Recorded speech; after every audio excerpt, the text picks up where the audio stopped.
When a quiet librarian in rural Montana found herself facing a federal lien on her modest property due to a cryptic public utility easement pushed by the Interior Department, a move that drew Congresswoman Jasmine Crockett into a local fight that exposed national systemic overreach and captivated the nation. Within hours, clips of the Big Timber community meeting, initially a local news blip, were dominating social media feeds. The hashtag #StandWithEleanor was trending, and cable news pundits were scrambling to understand how a seemingly minor land dispute in Montana had escalated into a full-blown national crisis of federal power. The Department of the Interior's press office, caught completely off guard, was issuing boilerplate statements that only fueled the outrage, only further demonstrating their unpreparedness for the public scrutiny that had suddenly descended upon them. 48 hours before the Big Timber confrontation, Secretary Doug Burgum sat in his opulent Washington, D.C. office,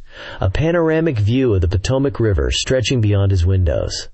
He was reviewing the Montana Grid Modernization Initiative, a project he envisioned as a cornerstone of the administration's drive towards energy dominance. His top aides, a meticulously assembled team of career bureaucrats and industry consultants, had assured him the easements were boilerplate, standard procedure necessary for the expansion of crucial energy infrastructure. Minimal disruption, one had briefed, gesturing to a highly simplified digital map on a large monitor. A few obscure property lines, easily resolved with standard compensation packages. Burgum, ever the pragmatist with a focus on large-scale energy projects and a keen eye on quarterly progress reports, saw only the macroscopic benefit: increased national energy output, job creation, and a significant boost to his department's key performance indicators. He approved the final batch of easements, including the one targeting Eleanor Vance's property in Big Timber, with a swift, confident stroke of his pen. His mind was already moving to his upcoming Senate testimony on energy independence,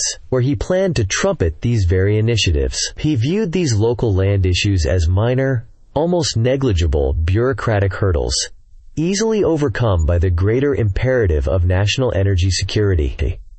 The detailed concerns of individual landowners, in his grand scheme, were simply not on his radar. Meanwhile, 2,000 miles away in her bustling district office in Dallas, Congresswoman Jasmine Crockett was poring over a frantic, almost desperate email. The email, forwarded from a small-town lawyer in Montana named Samuel Sam Miller, detailed the bizarre and aggressive legal notice served to Eleanor Vance, a beloved, unassuming librarian. The subject line, "Urgent, Federal Lien on Private Property Montana," had immediately caught her attention. Federal lien for an undefined utility easement, the lawyer wrote, his frustration palpable even in text. They're not even saying what it's for, just that it's essential for national interest. And they're taking a huge chunk of her land. Eleanor's lived there her whole life, quiet as a mouse, never hurt a soul. Now she's terrified. Crockett felt an immediate familiar prick of injustice. This wasn't about energy. It was about overreach. It was about a federal behemoth, cloaked in vague authority, trampling on the rights of an individual, precisely the kind of fight her career as a public defender, and then a legislator, had been built on. She saw a pattern forming, a disregard for the little guy in pursuit of grand, often opaque, projects. She dispatched her legislative director, a sharp young aide named Chloe Davies, to make discreet inquiries, bypassing formal channels initially to gauge the true nature of the Department of Interior's intentions. A quiet determination settled over Crockett. She knew a battle was brewing, and it wouldn't be won with polite letters or closed-door negotiations. This one, she sensed, would require a very public stand. The Big Timber Community Board meeting was a sterile affair, held in the town's small municipal hall. The fluorescent lights hummed with a low, constant buzz, illuminating the worn linoleum floor and rows of plastic chairs. About 50 concerned residents occupied those chairs, a mix of weather-beaten ranchers, weary small business owners, and quiet retirees, their faces etched with a blend of apprehension and weary resignation. At the head table sat 3 local board members, their expressions grim, and, notably, a stiff, unsmiling representative from the Department of the Interior, a Mr. Wallace, who had flown in specifically for this meeting, his demeanor radiating an air of detached authority. He began, predictably, with a monotone delivery of platitudes about national security, the imperative of infrastructure development, and the nebulous concept of energy independence, his voice devoid of any genuine connection to the people before him. When Eleanor Vance, a woman whose quiet demeanor belied a surprising steel core, finally stood to speak, her voice trembled slightly, but her resolve was clear. She clutched a crumpled, faded property deed in her hand, its edges soft from decades of handling. "This is my home," she said, her voice gaining strength with each word. "My family has owned this land for 3 generations. It's where my grandmother taught me to read, where my father built his workshop. What is this easement for? Why won't you tell me what you're building, and why does it have to cut directly through my yard, just feet from my well?" Her gaze was fixed directly on Mr. Wallace, pleading for a human response. Mr. Wallace offered a practiced, almost dismissive, smile. It was a smile that conveyed a sense of pity mixed with bureaucratic superiority. "Miss Vance, I understand your emotional attachment," he began, his tone condescending. "However, as I stated, this is a matter of paramount national importance. The specifics of the utility are, regrettably, classified due to proprietary and security concerns. But rest assured, your individual concerns, while noted, are secondary to the greater good of infrastructure development that benefits all Americans. We are operating within the full bounds of federal law, and compensation for the land taken will, of course, be provided." He paused, a subtle, dismissive shrug in his posture, as if the matter were now closed. "People will adapt," he concluded, his voice flat. A collective murmur, a low hum of frustration and disbelief, rippled through the small crowd. Eleanor's face, usually so kind and gentle, hardened with a mixture of heartbreak and quiet fury. She opened her mouth to retort, but no words came. Just then, the double doors at the back of the hall swung open with a soft thud. All heads turned, the hum of discontent abruptly silenced. Jasmine Crockett, flanked by her legislative aide, Chloe Davies, and a local news cameraman who had clearly been tipped off, walked purposefully down the aisle. She wore a sharp, dark suit, her presence immediately filling the small, stale room with an electric energy. The casual chatter ceased. Mr. Wallace's condescending smile vanished instantly, replaced by a flicker of stark alarm in his eyes. He recognized her. "Congresswoman Crockett?" he stammered, clearly taken aback, pushing himself slightly upright from his slouch.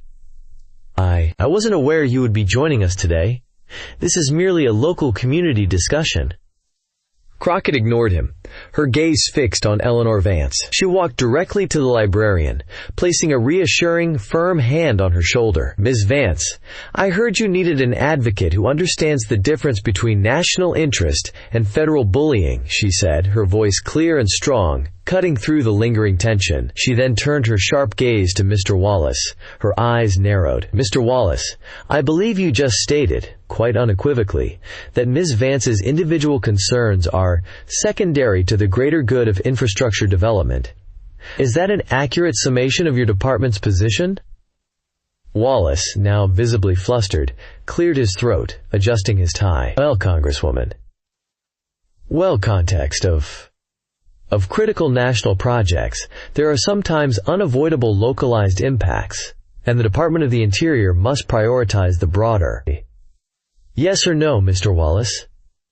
Crockett's voice was calm but firm, cutting through his bureaucratic evasion with surgical precision. "Did you, or did you not, state that her individual concerns are secondary?"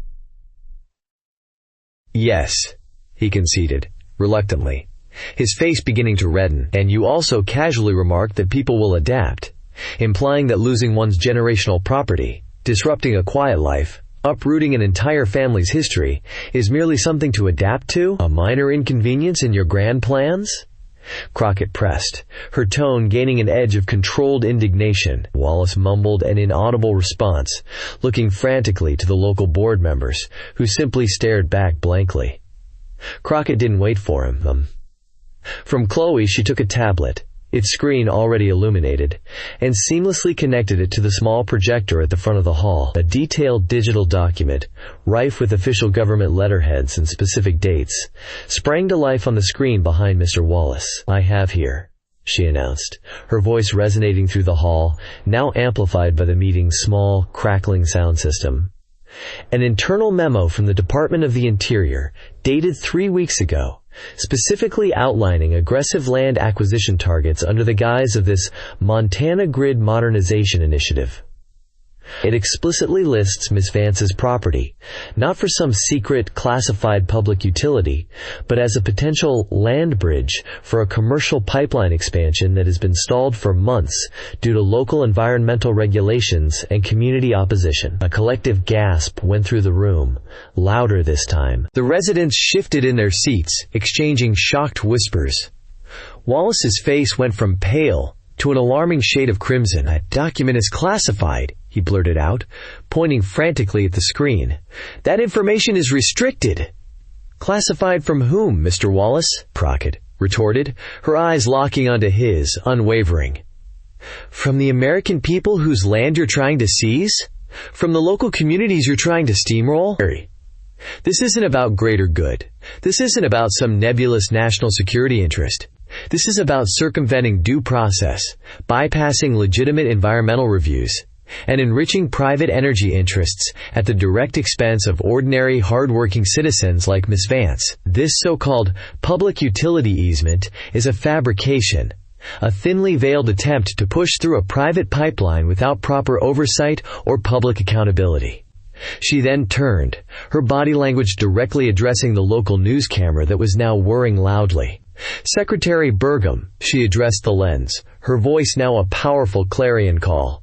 "Is this what energy independence truly looks like? Is this your department's vision for America? Seizing homes under false pretenses, cloaking private gain in the guise of national interest?" The silence that followed was deafening, charged with the weight of her words.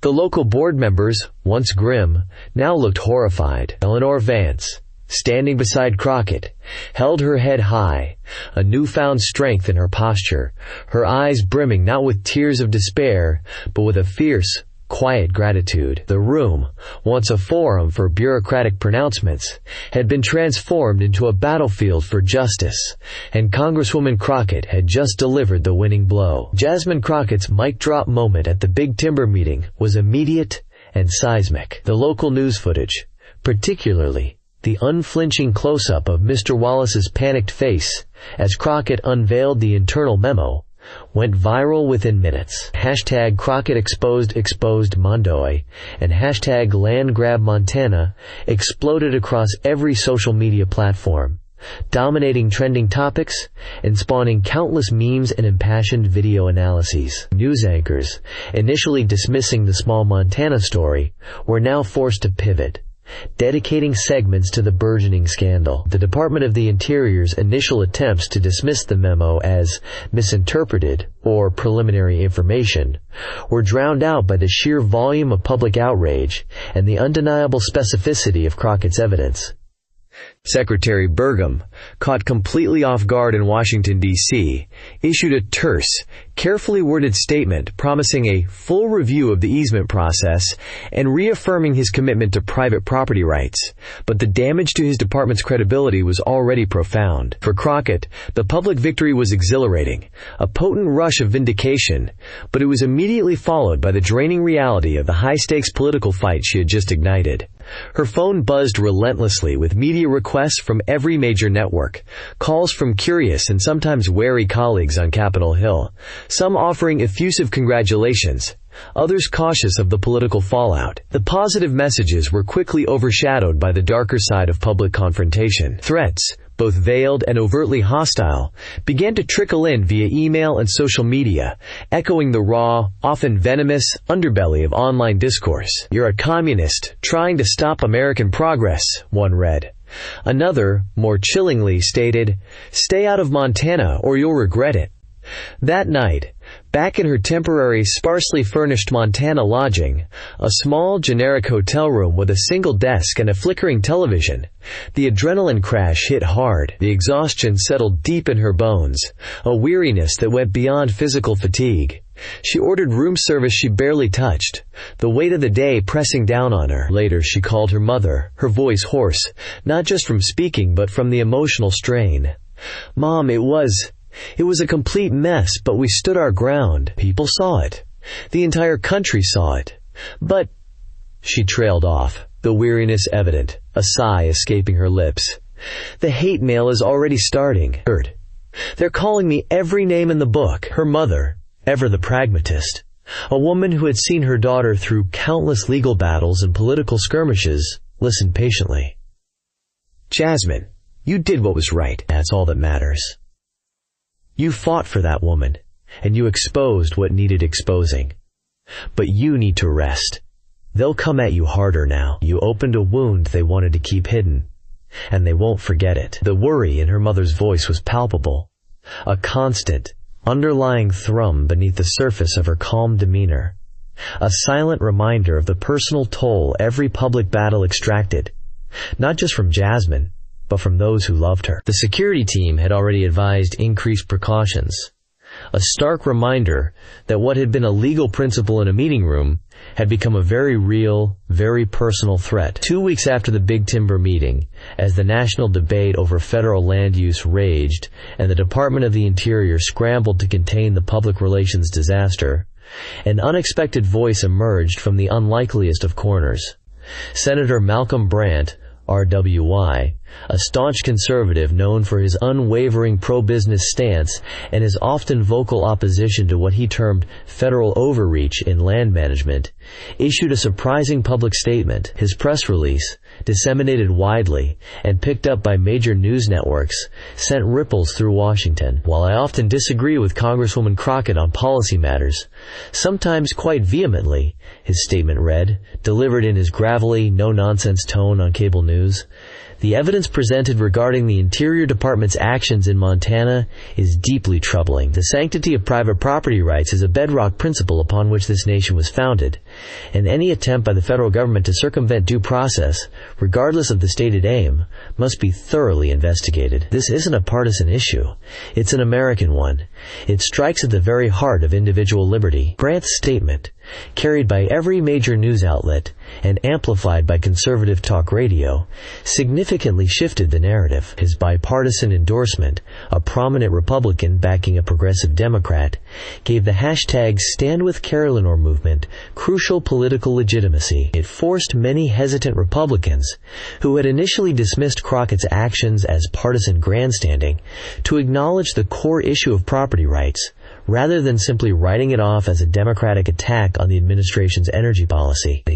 The unity, however brief, added immense pressure on Secretary Burgum's embattled department. Empowered by this unexpected ally and the growing public support, Congresswoman Crockett called a press conference on the steps of the U.S. Capitol, the iconic dome, a powerful backdrop. The media turnout was massive, a testament to the enduring impact of the Big Timber confrontation. Standing beside Eleanor Vance, who had made the journey from Montana, looking both overwhelmed by the attention and resolute in her quiet dignity, Crockett delivered her final, clear statement, her voice resonating with a quiet authority that commanded attention. "This fight was never just about a public utility easement or a classified memo," she began, her gaze sweeping across the assembled journalists. "It was about a fundamental principle that defines us as a nation, that the government, no matter how powerful, no matter how vast its purported ambitions, does not have the right to seize an individual's home under false pretenses. It was about defining the line between legitimate national interest and blatant, cynical federal overreach. Eleanor Vance is not a statistic. She is a citizen whose constitutional rights were violated.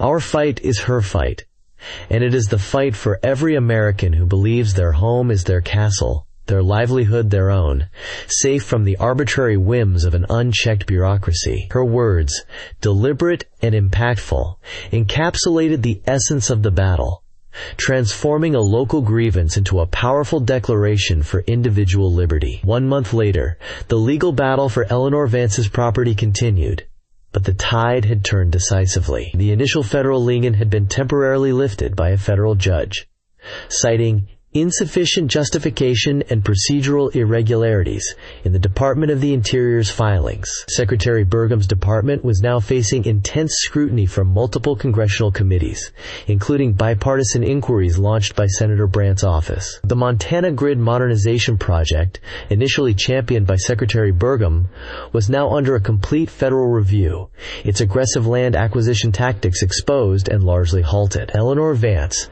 though still navigating the legal complexities, felt a profound sense of relief, a quiet victory in her own backyard that had reverberated across the nation. But the real, lasting victory resonated far beyond the legal proceedings and congressional hearings. In a small, windswept town in rural Kansas, a young farmer named Ben Carter had been fighting his own quiet, desperate battle for months. The Bureau of Land Management, another agency under the sprawling umbrella of the Department of the Interior, had been pressuring him to sell a parcel of his ancestral land for what they vaguely termed resource diversification, a euphemism, he suspected, for mineral extraction. He'd felt utterly powerless, overwhelmed by the federal bureaucracy, the endless forms, the veiled threats of eminent domain, ready to give up and sell off the land that had been in his family for 5 generations. Then he saw the clip of Jasmine Crockett in Big Timber. He saw Eleanor Vance, a quiet person like him, stand up to a powerful government official, backed by a determined congresswoman who spoke with clarity and conviction. He saw the national outrage that followed, the collective realization that such injustices were not isolated incidents. It wasn't just about a librarian in Montana. It was about the fundamental principle she fought for, the right of ordinary people to protect their homes and livelihoods from arbitrary government seizure.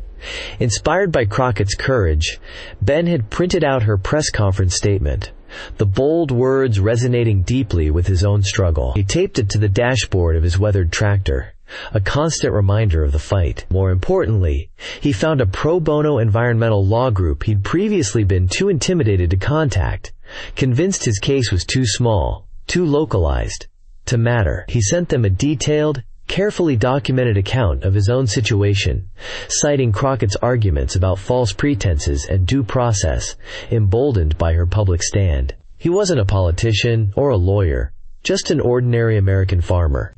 But he had witnessed a fight for principle, a tangible victory against overwhelming odds. And now, he knew he wasn't alone in his own. The powerful echo of Crockett's stand in Big Timber reached him, transforming his quiet despair into a determined resolve, a new hope that his own fight, too, could make a difference. What fundamental rights do you believe are most vulnerable to government overreach in today's society? Share your thoughts in the comments below. And don't forget to subscribe for more stories of impact.